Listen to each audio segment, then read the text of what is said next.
हम 4 की टीम इस वक्त आपको बहुत ही एक खूबसूरत जगह पे ले आई है सिंध के, जिसे कहा जाता है हाला। ये बेसिकली हाला बाईपास का एरिया है, जिसे हाला न्यू कहा जाता है। ये एक मेरे पीछे यहाँ पे आप देखेंगे कि ये एक कच्चा मिट्टी का बना हुआ एक छोटा सा, कह सकते हैं कि हाथ से काम करने वाला कारखाना है, जहाँ पे डिफरेंट तरह की चीज़ें बन रही हैं, जिस पे हाथ से काम होता है पूरा। इसमें हम आपको मज़ीद डिटेल अंदर जाके दिखाएंगे कि क्या क्या चीज़ें इसमें बनती हैं। हाला सूबा सिंध के मटियारी डिस्ट्रिक्ट का एक शहर है। यहाँ की आबादी 65% मुसलमानों पर मुश्तमिल है। हाला की एक मुनफरिद पहचान सूफीज़म भी है। शाह अब्दुल लतीफ भिटाई के गुलदस्ते में महकता ये हाला, तंबूरों और तारा की तख्लीकी का ये इलाका अपने अंदर जुड़ी हुई सकाफतों की कई शाखों की जड़ें अपने अंदर लिए हुए है। काशीकारी हाला की मशहूर और खूबसूरत दस्तकारी है। काशीकारी का काम बाकी दस्तकारी से बिल्कुल मुख्तलिफ है। हुनरमंदों से भरे इस खूबसूरत शहर में इनके हाथ से बने हुए काशीकारी का हर रंग मुझे अपनी तरफ खींच रहा था। यह काम लगभग 1000 साल से हो रहा है। हमें इन कारीगरों ने बताया है कि स्टाइल्स के लिए इनको कोई नॉर्मल मिट्टी नहीं चाहिए होती है, लेकिन एक स्पेशल मिट्टी होती है जो समंदर से इनको लानी पड़ती है। ये आप देखेंगे इस मिट्टी को, ये इस तरह की मिट्टी लानी होती है और सबसे पहले स्टेप में उसे पानी के साथ गूंदा जाता है। ये दरियाए सिंध की मिट्टी यहाँ ले आते हैं, फिर एक होद में इसको छोड़ देते हैं पानी के साथ। फिर होद में इस मिट्टी को अच्छी तरह गूंदते हैं। गूंदने के बाद ये मिट्टी धूप में ले आते हैं और धूप में इसको एक दिन खुश्क करने के लिए छोड़ना पड़ता है।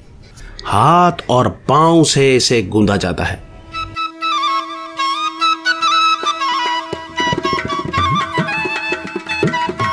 फिर ये मिट्टी लेकर व्हील पर आते हैं इसको किसी भी साख्त में ढालने के लिए। बर्तन या कोई भी साख्त बनने के बाद एक दिन धूप में रखना पड़ता है। सूखने के बाद इसको पानी से पॉलिश किया जाता है। पॉलिश के बाद इस पर अस्तर किया जाता है सफेद मिट्टी से, जो 7 शरीफ से आती है। पानी के साथ मिट्टी मिलाकर इसको बर्तन पर अस्तर किया जाता है। अस्तर होने के बाद होती है हाथ की पेंटिंग, जो कॉपर ऑक्साइड को पीस कर उसे बनाया जाता है।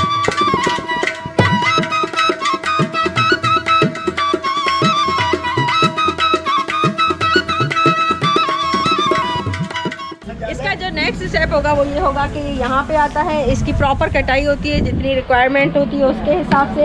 ये देखें आप, ये काट रहे हैं इसको बड़े ही नफीस तरीके से, बड़ी ही नफासत से। और जब ये कट जाएगा यहाँ पे, ये अगेन सूखने के लिए 2 दिन तक रखा जाएगा। उसके बाद ये बिल्कुल हार्ड हो जाती है। और फिर इसका नेक्स्ट स्टेप होता है कि इसके ऊपर आपने इनिशियल जो एक लाइट सा स्केच होता है वो बनाना होता है। उसके लिए अलग से पेपर होते हैं जिस पे स्केचेस पहले से बने हुए होते हैं। उसमें कोयला यूज़ किया जाता है और कोयले की मदद से उस पर स्केच बनाया जाता है। स्टैंपिंग की जाती है, जैसे आपको पता है कपड़ों पे भी स्टैंप होता है। पेंट के बाद इसको 24 घंटे के लिए भट्टी में झोंक दिया जाता है और फिर ठीक 24 घंटे इसको ठंडा करने के लिए भट्टी से बाहर भी रखा जाता है। आप हमें बताएंगे थोड़ी डिटेल के इस भट्टी में इसको, एक तो आप बर्तन को डालते किस तरह है और कितने दर्जे हरारत पे ये बनती है और कितना टाइम लगाते हैं? मैडम, हम टायर नीचे से डालते हैं, इसके ऊपर छत बना हुआ है, उसके ऊपर टायर रखते हैं। तकरीबन 300 फुट 12 बाय 12 की टायर आती है। अच्छा। ये चलती है सुबह 8 बजे से लेकर रात को 10 बजे तक, मतलब 14 घंटे चलती है। इसकी आग तपिश 900 डिग्री तक जाती है ना।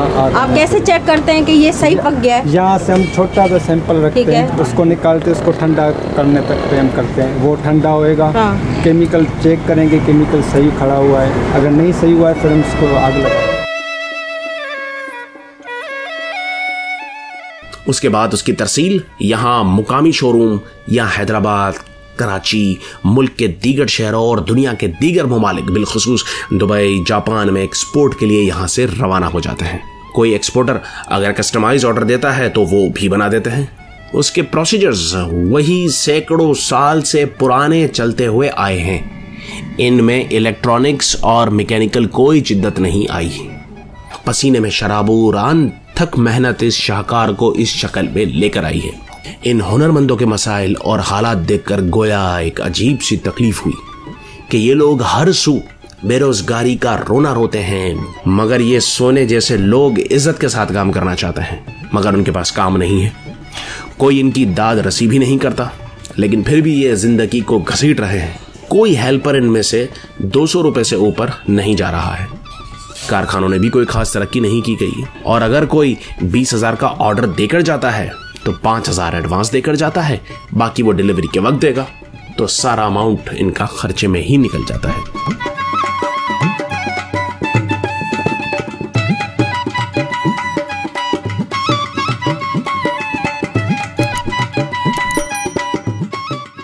रख क्या करे ना कहाँ पे ये इसीलिए तो बनाएगी। तो मेरा हाथ कोई वो नहीं काम करे। चले खैर मैं ट्राई तो कर सकती हूँ। हाथ में रेशा आ गया, वो हो रहा है ना, वो टेढ़ा हो रहा है।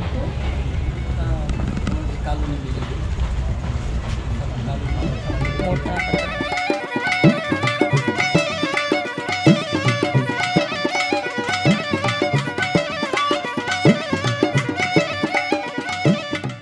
इनके बकौल हमारे वालिदैन हमें ये सिखाते थे खुशी से कि ये काम आप लोगों ने करना है, ये हमारा पर्सनल काम है।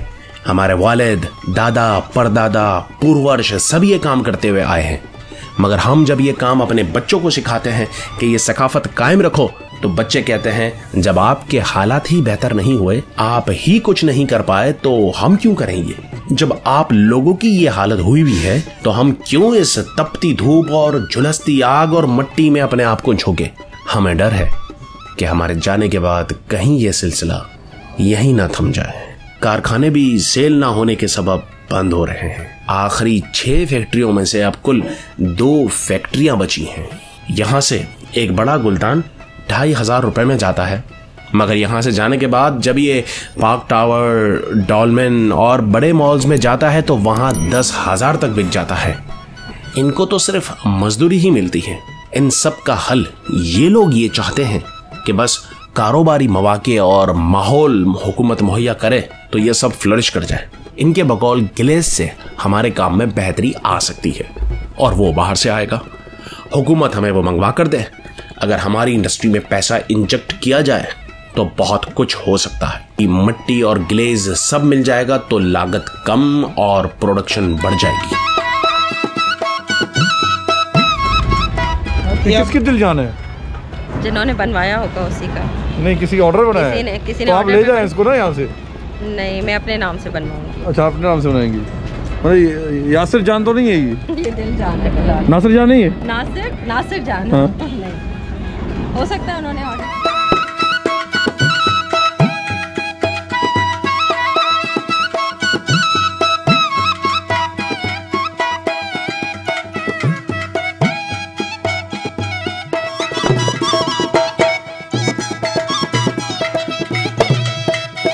हमारी प्रोडक्ट का अगर सिर्फ डिस्प्ले सेंटर ही बड़े शॉपिंग मॉल्स में लग जाए तो हमारा कारोबार वसअत ले सकता है। मिट्टी को इस शाहकार में तब्दील करना, इस अदम को इस फन पारे में तश्कील देना और फिर इसमें रंग पेवस्त करना वाकई काबिल दीद है।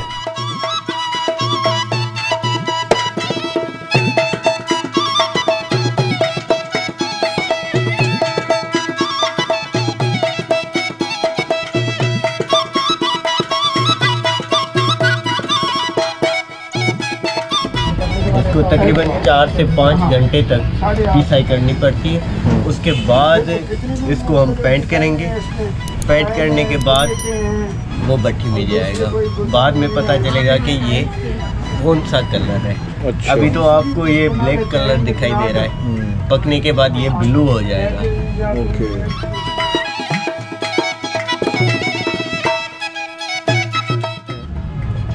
आपको ये क्या नजर आ रहा है वैसे? चिड़िया उठाए ना, ध्यान से काट नहीं रहे। ये क्या है?